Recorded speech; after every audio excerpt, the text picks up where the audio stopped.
Unfortunately, killing is one of those things that gets easier the more you do it. A strong man doesn't need to read the future. He makes his own. It's easy to forget what a sin is in the middle of a battlefield. There's no happiness to be found in death. No peace either. I'm leaving here alive. There are no heroes in war.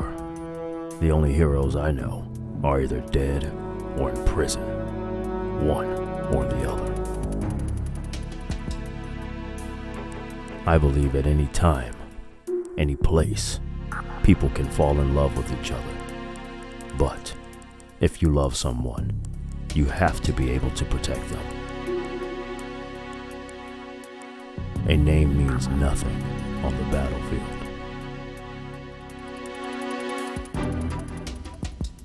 I'm just a man who's good at what he does. Killing. Find something to believe in, and find it for yourself. When you do, pass it on to the future. We can tell other people about having faith, what we had faith in, what we found important enough to fight for. It's not whether you were right or wrong, but how much faith you were willing to have that decides the future.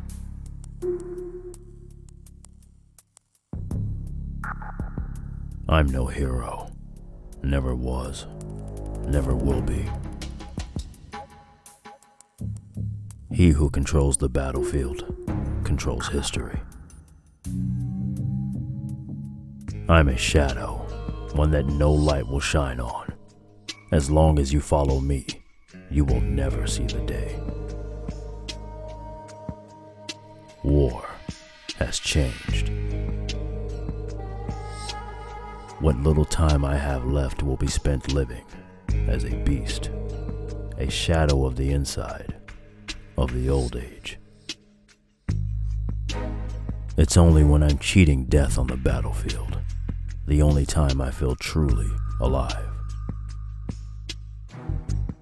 I don't have any more tears to shed. No one quite knows who or what they are. I've never fought for anyone but myself.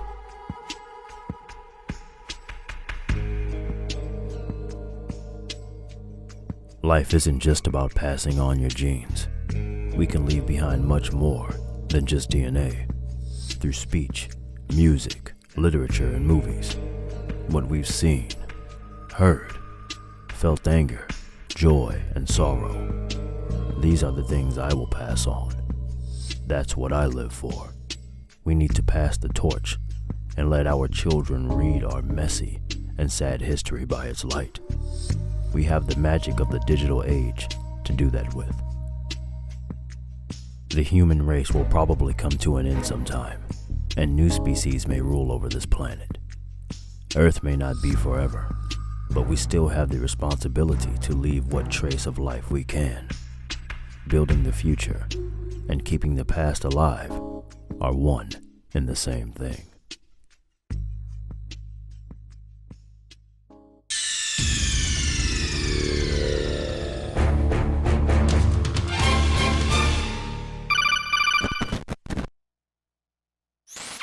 Raiden, are you receiving? We're still here. How's that possible? The AI was destroyed. Only GW. Who are you? To begin with, we're not what you'd call human. Over the past 200 years, a kind of consciousness formed layer by layer in the crucible of the White House. It's not unlike the way life started in the oceans 4 billion years ago. The White House was our primordial soup, a base of evolution. We are formless. We are the very discipline and morality that Americans invoke so often. How can anyone hope to eliminate us? As long as this nation exists, so will we. Cut the crap! If you're immortal, why would you take away individual freedoms and censor the net? Jack, don't be silly. Don't you know that our plans have your interests, not ours, in mind? What? Jack, listen carefully, like a good boy. The mapping of the human genome was completed early this century. As a result, the evolutionary log of the human race lay open to us. We started with genetic engineering, and in the end, we succeeded in digitizing life itself. But there are things not covered by genetic information. What do you mean? Human memories, ideas, culture, history. Genes don't contain any record of human history. Is it something that should not be passed on? Should that information be left at the mercy of nature? We've always kept records of our lives, through words, pictures, symbols, from tablets to books. But not all the information was inherited by later generations. A small percentage of the whole was selected and processed, then passed on. Not unlike genes, really. That's what history is, Jack. But in the current digitized world, trivial information is accumulating every second, preserved in all its triteness, never fading, always accessible. Rumors about petty issues, misinterpretations, slander. All this junk data, preserved in an unfiltered state, growing at an alarming rate. It will only slow down social progress, reduce the rate of evolution. Raiden, you seem to think that our plan is one of censorship. Are you telling me it's not? You're being silly. What we propose to do is not to control content, but to create context. Create context? The digital society furthers human flaws and selectively rewards development of convenient half-truths. Just look at the strange juxtapositions of morality around you. Billions spent on new weapons in order to humanely murder other humans. Rights of criminals are given more respect than the privacy of their victims. Although there are people suffering in poverty, huge donations are made to protect endangered species. Everyone grows up being told the same thing. Be nice to other people. But beat out the competition. You're special. Believe in yourself and you will succeed. But it's obvious from the start that only a few can succeed. You exercise your right to freedom, and this is the result. All rhetoric to avoid conflict and protect each other from hurt. The untested truths, spun by different interests, continue to churn and accumulate in the sandbox of political correctness and value systems. Everyone withdraws into their own small gated community, afraid of a larger forum. They stay inside their little ponds, leaking whatever truth suits them into the growing cesspool of society at large. The different cardinal truths neither clash nor mesh. No one is invalidated, but nobody is right. Not even natural selection can take place here. The world is being engulfed in truth. And this is the way the world ends, not with a bang, but a whimper. We're trying to stop that from happening. It's our responsibility as rulers. Just as in genetics, unnecessary information and memory must be filtered out to stimulate the evolution of the species. And you think you're qualified to decide what's necessary and not? Absolutely. Who else could wade through the sea of garbage you people produce, retrieve valuable truths, and even interpret their meaning for later generations? That's what it means to create context. I'll decide for myself what to believe and what to pass on. But is that even your own idea? Or something Snake told you? That's the proof of your incompetence right there. You lack the qualifications to exercise free will. That's not true. I have the right. Does something like a self exist inside of you? That which you call self serves as nothing more than a mask to cover your own being. In this era of ready-made truths, self is just something used to preserve those positive emotions that you occasionally feel. Another possibility is that self is a concept you conveniently borrowed under the logic that would endow you with some sense of strength. That's crap! Is it? Would you prefer that someone else tell you? All right then. Explain it to him. Jack, you're simply the best, and you got there all by yourself. Oh, what happened? Do you feel lost? Why not try a bit of soul searching? Don't think you'll find anything, though. Ironic that although self is something that you yourself fashioned, every time something goes wrong, you turn around and place the blame on something else. It's not my fault. It's not your fault. In denial, you simply resort to looking for another, more convenient truth in order to make yourself feel better. Leaving behind in an instant the so-called truth you once embraced. Should someone like that be able to decide what is truth? Should someone like you even have the right to decide? You've done nothing but abuse your freedom. You don't deserve to be free. We're not the ones smothering the world. You are. The individual is supposed to be weak, but far from powerless. A single person has the potential to ruin the world. And the age of digitized communication has given even more power to the individual. Too much power for an immature species. Building a legacy involves figuring out what is wanted and what needs to be done for that goal. All this you used to struggle with. Now we think for you. We are your guardians, after all. You want to control human thought? Human behavior? Of course. Anything can be quantified nowadays. That's what this exercise was designed to prove. You fell in love with me just as you were meant to, after all. Isn't that right, Jack? Ocelot was not told the whole truth, to say the least.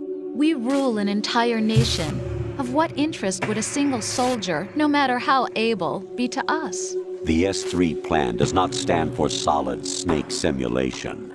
What it does stand for is selection for societal sanity. The S3 is a system for controlling human will and consciousness. S3 is not you, a soldier trained in the image of Solid Snake. It is a method, a protocol that created a circumstance that made you what you are. So you see, we're the S3, not you.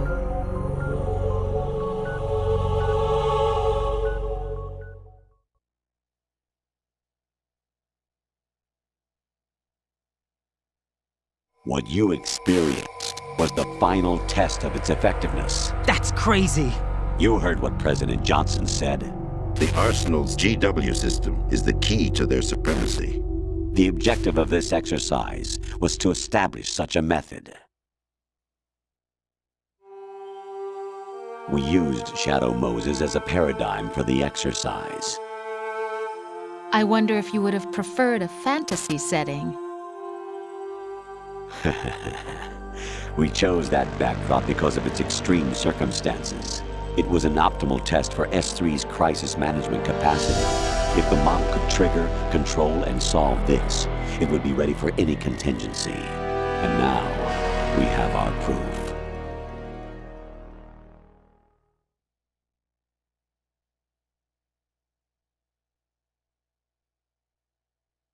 Raiden, there are also reasons behind your selection. Solidus raised plenty of other child soldiers. Do you know why we chose you over them? It was because you were the only one who refused to acknowledge the past. All the others remember what they were and pay for it daily. But you turn your back on everything you don't like. You do whatever you like, see only the things you like, and for yourself alone. Yes, Rose can attest to that. You refused to see me for what I was. I lied to you, but I wanted to be caught. You pretended to be understanding, to be a gentleman. You never made a conscious attempt to reach out to me.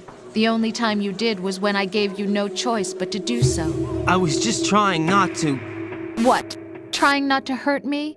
Dear, the one you were trying not to hurt was yourself. Avoiding the truth under the guise of kindness is all that you did. It occurred to you to do nothing but look out for yourself. Even if you claim that it was for my sake, that feeling was nowhere to be seen. In the end, everything was for your sake. I was never part of the picture. Exactly right. So you see, you're a perfect representative of the masses we need to protect. This is why we chose you. You accepted the fiction we've provided, obeyed our orders, and did everything you were told to. The exercise is a resounding success. Didn't I tell you that GW was still incomplete? But not anymore, thanks to you. Your persona, experiences, triumphs, and defeats are nothing but byproducts. The real objective was ensuring that we could generate and manipulate them. It's taken a lot of time and money, but it was well worth it considering the results. I think that's enough talk. It's time for the final exercise. Raiden, take Solidus down. Think again. I'm through doing what I'm told. Oh, really? Aren't you forgetting something? If you die, my child dies. The termination of vital signals from your nanomachines means the death of Olga's child. Not to mention the death of Rose. She's wired the same way. Rose, does she actually exist? Of course I do, Jack. You have to believe me. Damn! It will be a fight to the death. Solidus at least wants you dead. We will collect the necessary data from this last fight. Then we'll consider the exercise closed. So, Jack the Ripper, will it be Solidus, the Patriot's creation, or you, Solidus's creation? Our beloved monsters, enjoy yourselves.